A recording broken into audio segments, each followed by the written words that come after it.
Resh. That's the Hebrew letter Resh.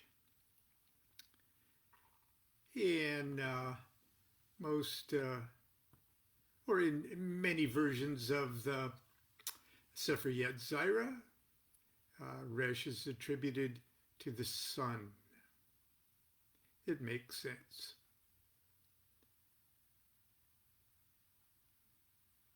Because we're talking about the solar rituals of Thelema today. And Resh is attributed to the sun. It is attributed to the 19th key of the tarot, the sun.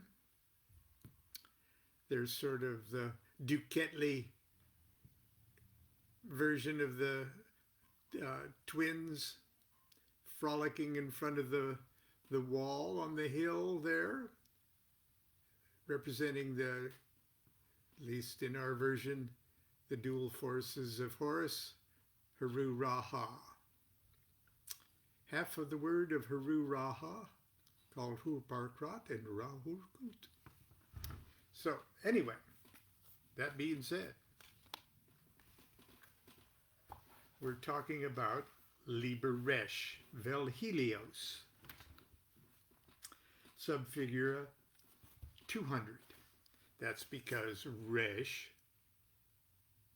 is 200, enumerates to 200.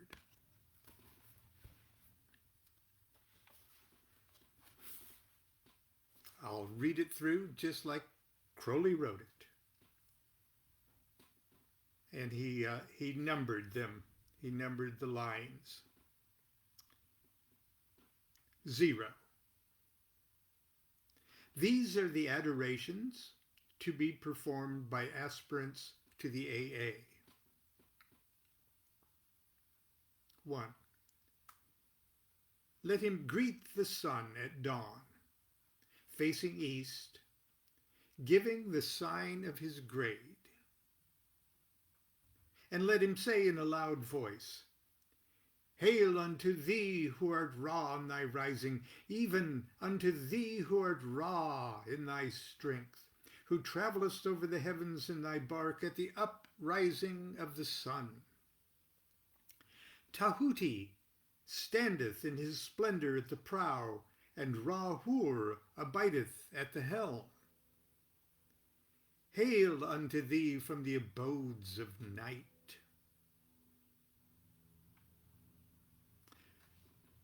Number 2, at noon, also at noon. Let him greet the sun, facing south, giving the sign of his grade. And let him say in a loud voice, Hail unto thee who art Ahathur in thy triumphing, even unto thee who art Ahathur in thy beauty, who travellest over the heavens in thy bark at the mid-course of the sun. Tahuti standeth in his splendor at the prow, and Ra-Hur abideth at the helm.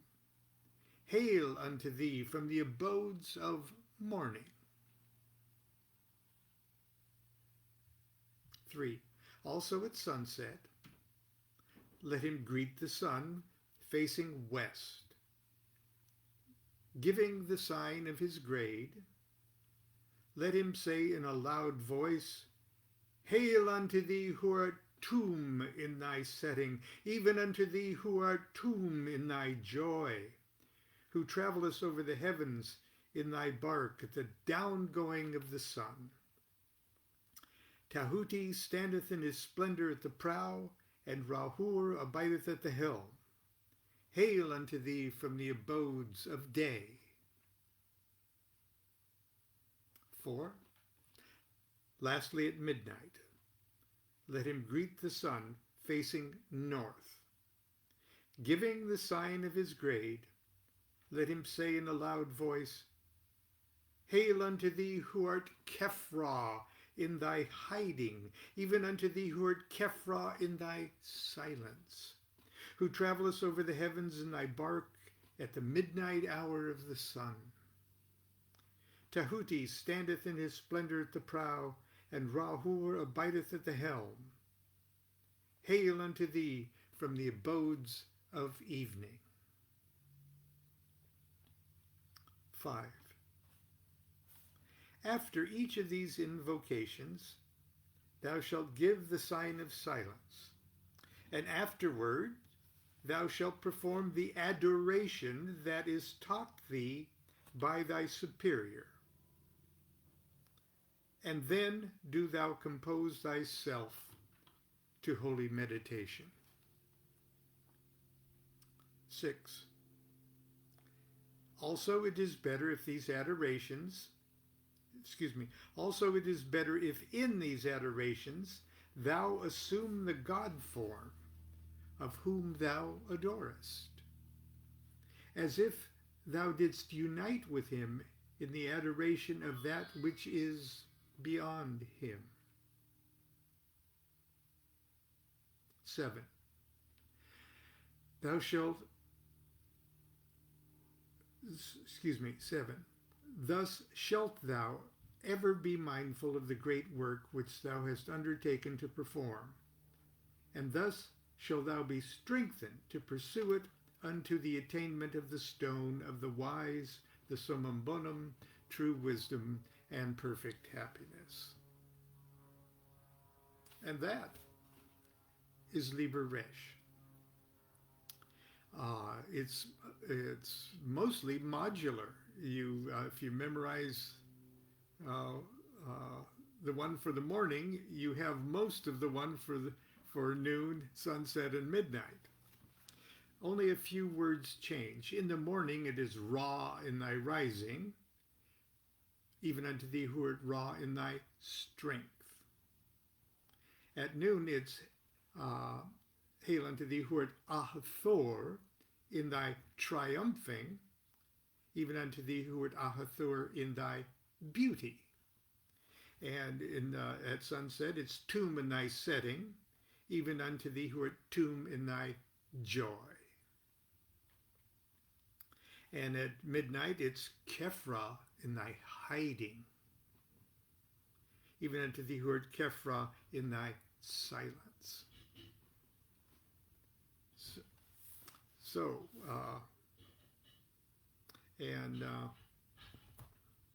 Well, anyway, there's a couple things that I discuss in the notes, and a couple things I want to discuss as a digression. Here's the author's notes and comments.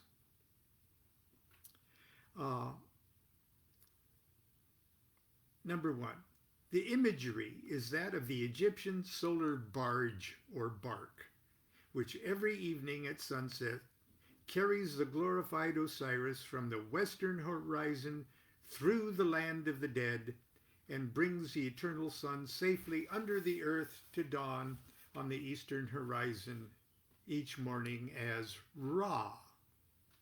So, excuse me while I have a little sip of tea here.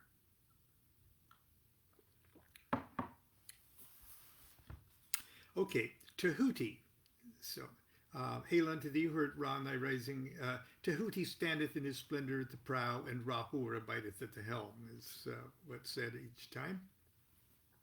Tahuti, or Thoth, is the ibis-headed psychopomp of the Egyptians, is stationed at the prow of the boat, or the barge. And Horus, the son of the sun, acts as the divine helmsman. I don't know if you've seen the movie Gods of Egypt. Okay, I saw it in Beijing with my Chinese hosts. It's a really corny movie, and the Egyptology in it is definitely not of the highest scholarship. But anyway, it's great fun, Gods of Egypt. And there are scenes of the of Ra's solar journey through the night in the bark. That is just awesome, just absolutely awesome. So if you don't mind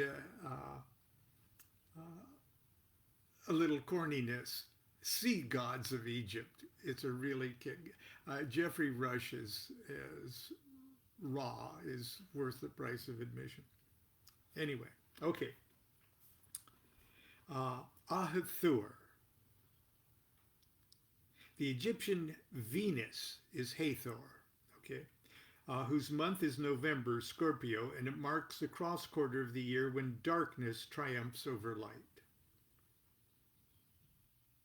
Tum, the guy you would talk about in the West, god of the West, or Tamu, is the setting sun, the god of the sun at night. Kefra, as the Egyptian desert scarab perpetually rolls a ball of dung in which her eggs are stored, so too Kefra, the celestial scarab, rolls the sphere of the sun across the heavens. Okay, point number 5 was, after each of these invocations, thou shalt give the sign of silence, and afterwards thou shalt perform the adoration that is taught to thee by thy superior. Then do thou compose thyself to holy meditation. Now we have an example of making the sign of silence without first making the projective sign of Horus or sign of the inner. Usually that's a dual sign.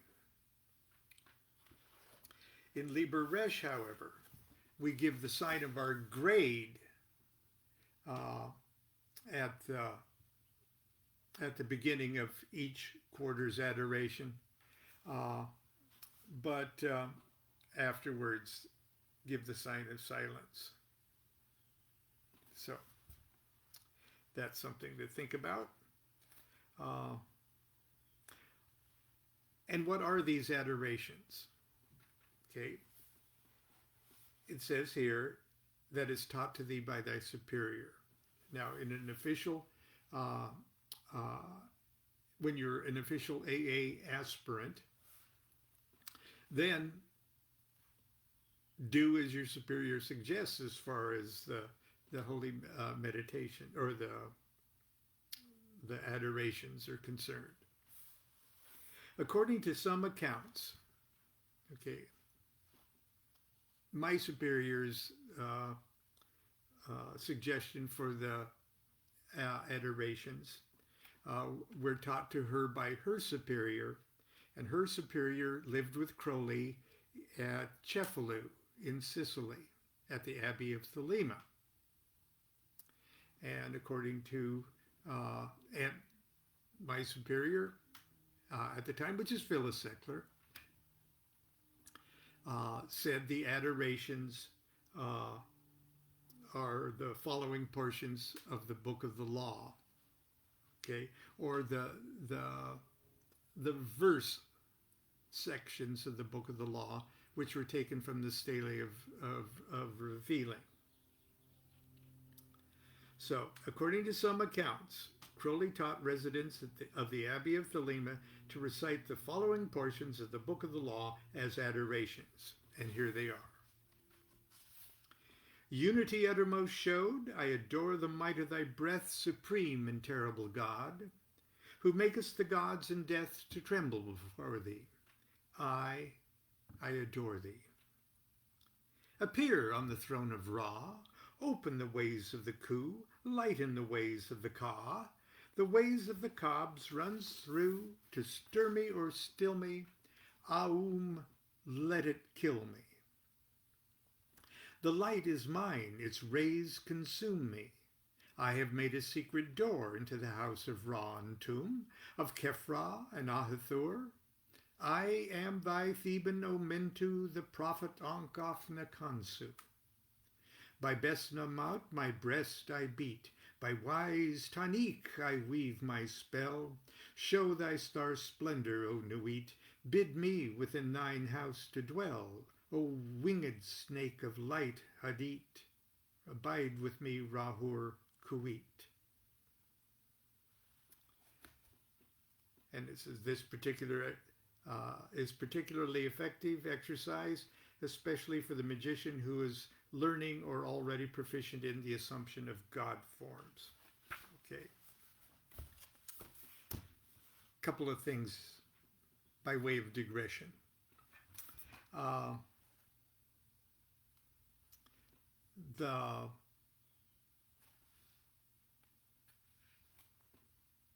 If that makes sense to you, and it certainly makes sense to me, do those adorations, because Crowley calls them out as, and he taught his students to do that. Okay, but remember these verses. Okay, although they are printed in the Book of the Law, were not part of the original dictation that was audibly heard by Crowley, but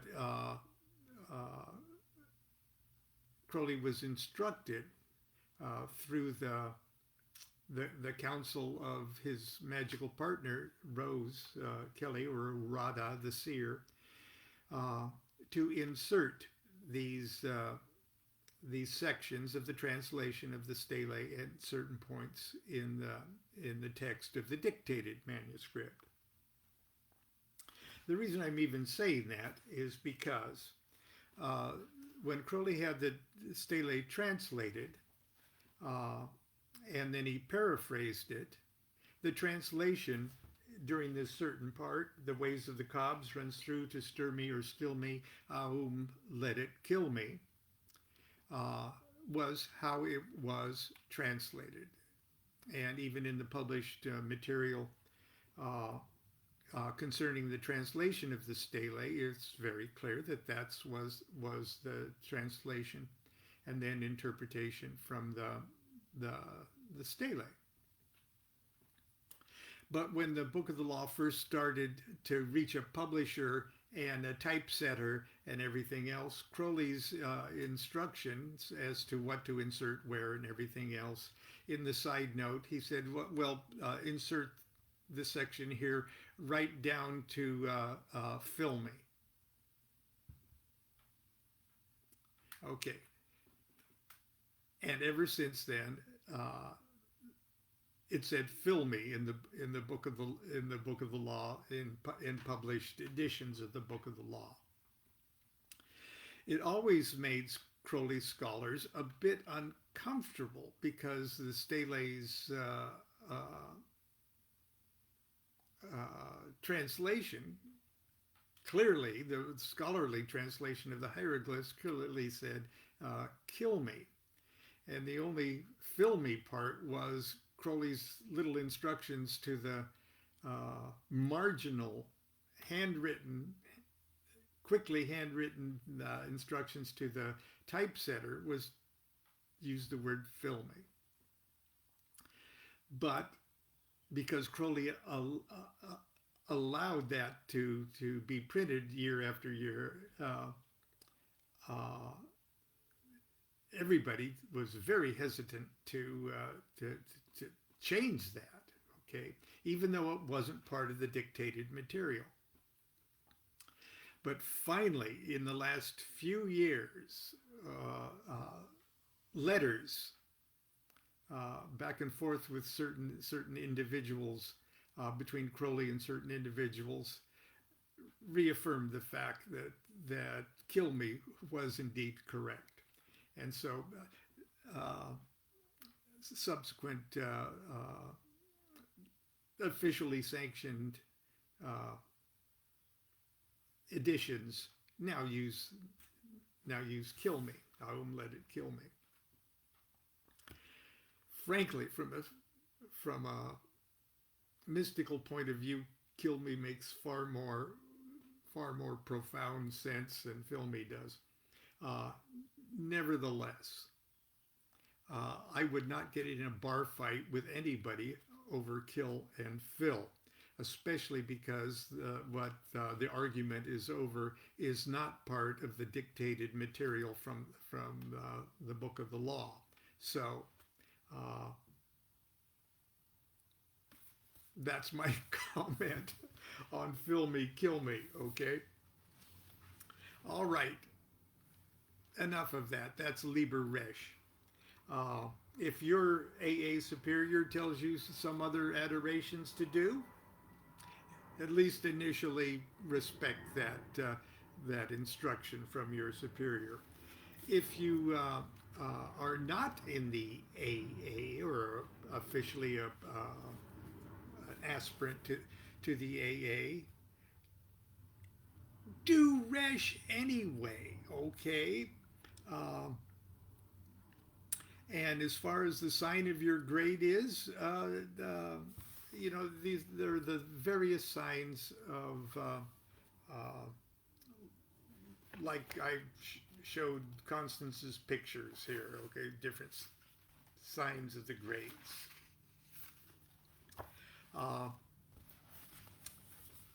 Pick one. Pick one for yourself. And if you're not sure about the adorations, do whatever solar adorations that you're inclined to do before you set yourself down for your own private meditations on these. Don't let any paperwork stop you from doing, practicing, meditating on any of these rituals. Okay, the next one is the Mass of the Phoenix. And I've posted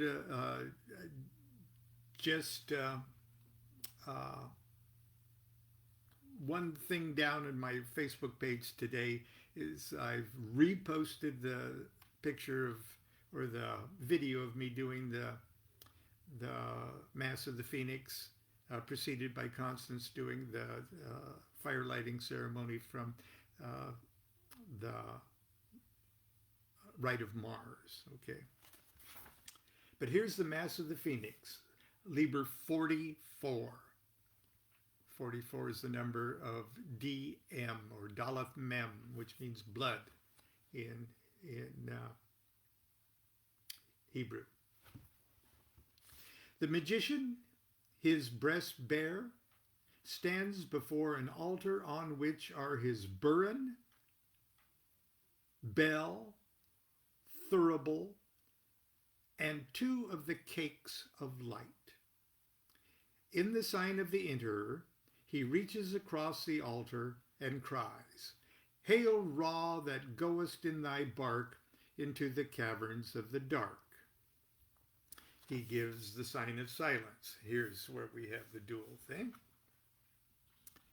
He gives the sign of silence and strikes the bell,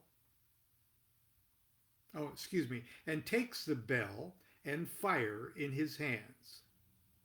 East of the altar see me stand with light and music in mine hand. He strikes 11 times upon the bell, 3, 5, 3, and places the fire in the thurible. I strike the bell, I light the flame, I utter the mysterious name, Abrahadabra. He strikes 11 times on the bell. Now I begin to pray. Thou child, holy thy name and undefiled, thy reign is come, thy will is done. Here is the bread, here is the blood. Bring me through midnight to the sun.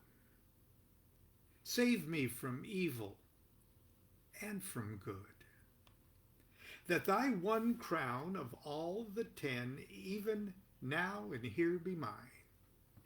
Amen. He puts the first cake on the fire of the thurible.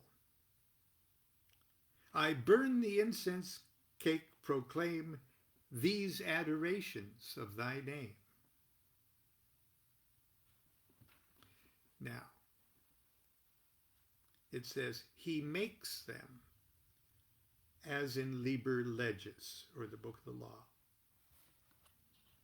Okay.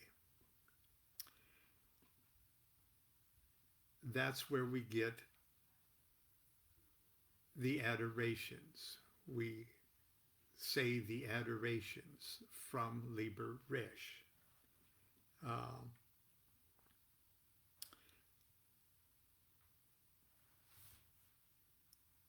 I burn the incense cake, proclaim these adorations of thy name. He makes them, as in Liber Legis, and strikes 11 times upon the bell. With the burin, which is a gouging tool, he then makes upon his breast the proper sign and says, behold this bleeding breast of mine gashed with the sacramental sign. He puts the second cake to the wound. I staunch the blood. The wafer soaks it up, and the high priest invokes. He eats the second cake. This bread I eat, this oath I swear, as I inflame myself with prayer. There is no grace, there is no guilt. This is the law. Do what thou wilt. He strikes 11 times upon the bell and cries, Abrahadabra. I entered in with woe, with mirth. I now go forth and with thanksgiving, to do my pleasure on the earth among the legions of the living. He goeth forth. Just as a note there, you ring the bell 44 times, a total of 44 times. Okay. There is elbow room for interpretation for a lot of things, including the adoration part. He puts the sequence is he puts the first cake on the thurible. I burn the incense cake, proclaim these adorations of thy name. He makes them as in Liber Legis. Now I have taken that to mean he makes the adorations as in Liber Legis. But a case could be made for he's talking about the cakes. You make the cakes as in Liber Legis. But anyway, this is very easy to do. It's very short to do. As a matter of fact, if you do it at sunset, with the sun facing the sun, maybe through an open window or outside, and have your breast bathed in the setting sun, the little bit of blood that does appear on your chest is then inoculated with sunlight. The last rays of the sun inoculates your own living blood, and you trap it into the cake. And as the physical sun goes down, the living spiritual sun is trapped in that cake of light, and that you eat as a Eucharist, and you incarnate the sun and keep it safe through the illusionary disappearance of the physical sun. In chapter 33 of the Book of Lies, Crowley wrote a thing called the twig. The phoenix hath a bell for sound, fire for sight, a knife for touch, 2 cakes, one for taste, the other for smell. He standeth before the altar of the universe at sunset, where earth life fades. He summons the universe and crowns it with magic light to replace the sun of natural light. He prays unto and gives homage to Rahur Kuit. To him he then sacrifices. The first cake burnt illustrates the prophet drawn from the scheme of incarnation. The second, mixed with his life's blood and eaten, illustrates the use of the lower life to feed the higher life. He then takes the oath and becomes free, unconditioned, the absolute. burning up in the flame of his prayer and born again, the phoenix. Tomorrow we will start chapter 10, Thelemic Mysticism. Until then, be good to yourself and be good to each other. Start your weekend right now. It's not too early. We'll see you tomorrow, Saturday morning. Do what thou wilt shall be the whole of the law. Love is the law. Love under will.